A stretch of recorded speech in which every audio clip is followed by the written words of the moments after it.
Naam, salamu zetu za dhati zipate kuwafikieni popote mlipo wapenzi watazamaji wa Kibenge TV.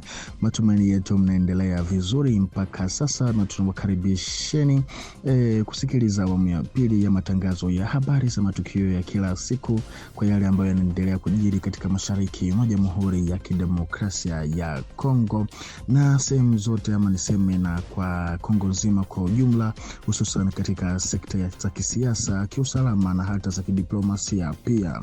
Na kwa taarifa hii tutakwenda kuanzia huko mkoani Ituri, ambako wasiwasi unazidi kuongezeka katika mkoa huo ulioko kaskazini mashariki mwa Jamhuri ya Kidemokrasia ya Kongo kufuatia taarifa zinazoashiria uwezekano wa kuundwa kwa kundi jipya la waasi katika eneo la Mambasa. Kwa mujibu wa tahadhari zilizotolewa na baadhi ya wadau wa mashirika ya kiraia ya eneo hilo, kuna taarifa kuwa harakati inayojiita Mouvement Populaire du Congo MPC iko katika hatua za awali za kujipanga katika eneo hilo.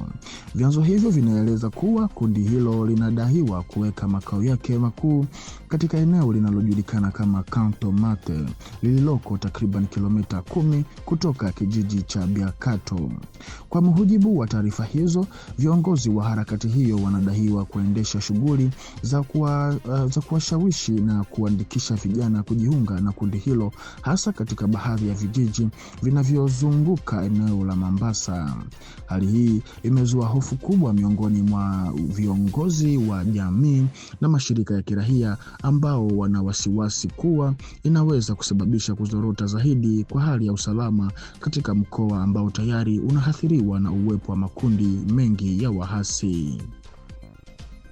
Kutokana na hali hiyo, mashirika ya kiraia yamezitaka mamlaka za serikali ya Kongo pamoja na vyombo vya usalama kuanzisha uchunguzi wa haraka ili kuthibitisha taarifa hizo na kuzuia mapema uwezekano wa kuibuka kwa kundi jipya lenye silaha katika eneo hilo.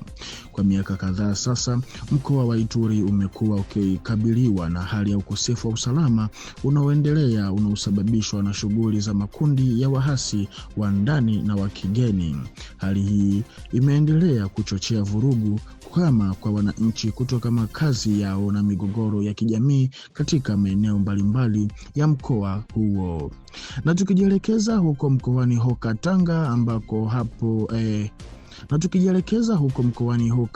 ambako nako pia hali ya usalama bado inaonekana kuwa ya kutatanisha katika eneo la Mitwaba baada ya kundi la waasi linalojiita Mouvement Bibu Katanga pour la Libération du Congo MDKC kudai kuwa limechukua udhibiti wa kijiji cha Lusinga. Kwa mujibu wa tamko lililohusishwa na kundi hilo, wapiganaji wake waliingia na kudhibiti eneo hilo wakidai kuwa wanapigana dhidi ya kile wanachokiita utawala mbaya wa serikali kuu ya Kinshasa.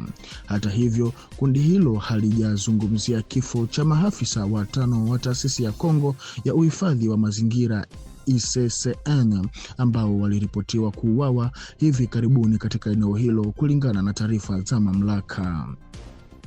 Kwa upande wao, mamlaka za serikali ya Kongo zilisema kuwa utulivu wa tahadhari ulikuwa umerejea katika sehemu hii ya eneo la Mitwaba baada ya matukio ya hivi karibuni ya kiusalama, ingawa hali bado inaendelea kufuatiliwa kwa ukaribu.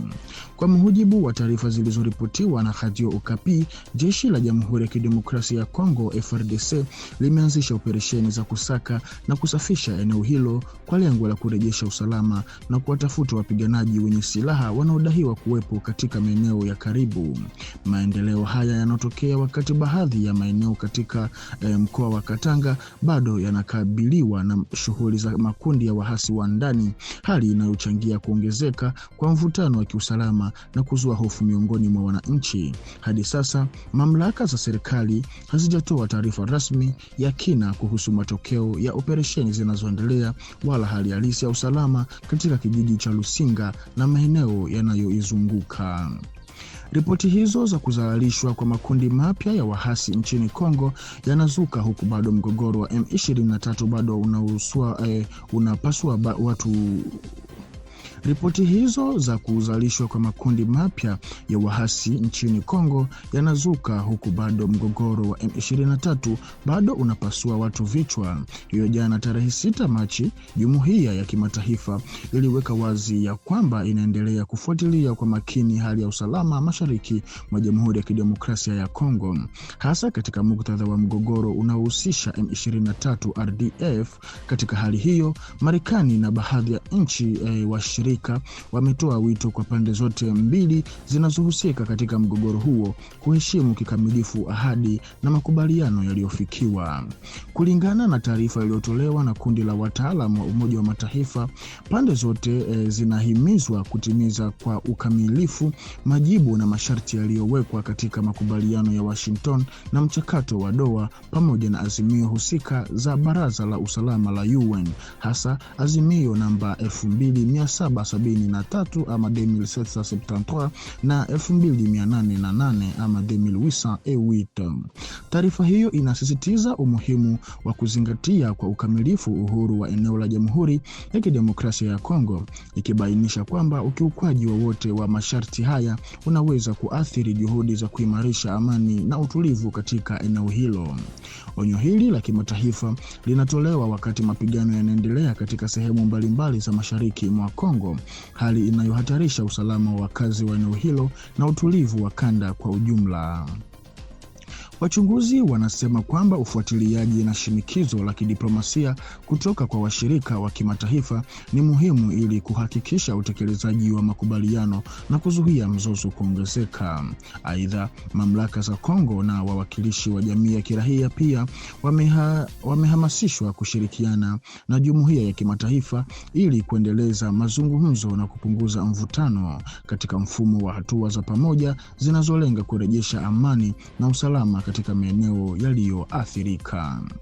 Kwa maana hali ya usalama na uchumi wa mashariki mwa Jamhuri ya Kidemokrasia ya Kongo inaendelea kuathiriwa sana na shughuli za makundi ya wahasi, hususan M23 AFC RDF. Kulingana na ripoti za hivi karibuni, kundi hili la M23 linalodhibiti sehemu kubwa ya mashariki mwa nchi kwa zaidi ya mwaka mmoja linapata zaidi ya dola milioni 1 kila mwezi kutokana na uchimbaji haramu wa madini muhimu kama vile dhahabu, kobalti na kolta katika maeneo mbalimbali ya madini katika mikoa hiyo.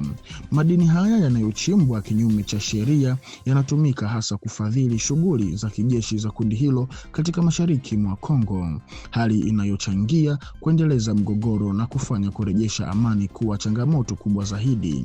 Taarifa hii imethibitishwa na Rosemary Di Carlo kumradhi, katibu mkuu msaidizi wa Umoja wa Mataifa anayesimamia masuala ya kisiasa wakati wa kikao cha Baraza la Usalama la UN.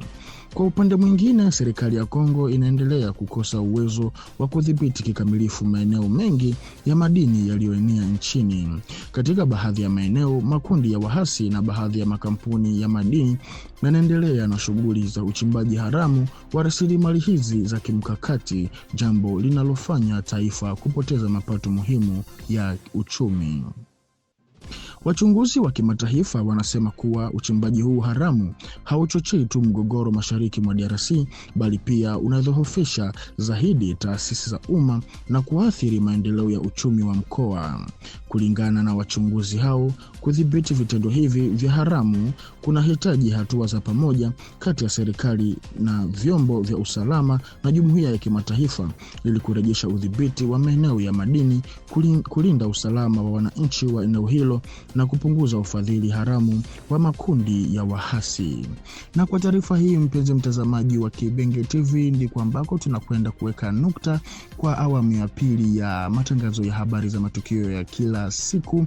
Tunatumaini ya kwamba ulikuwa nasi kuanza mwanzo na hadi mwisho wa taarifa hii, na pia tunakuomba ama kukusii kubaki sambamba nasi hapa hapa kwenye channel yetu ya Kibenge TV ili uzidi kuhabarika zaidi. Tukutane kwa majaliwa. Asante.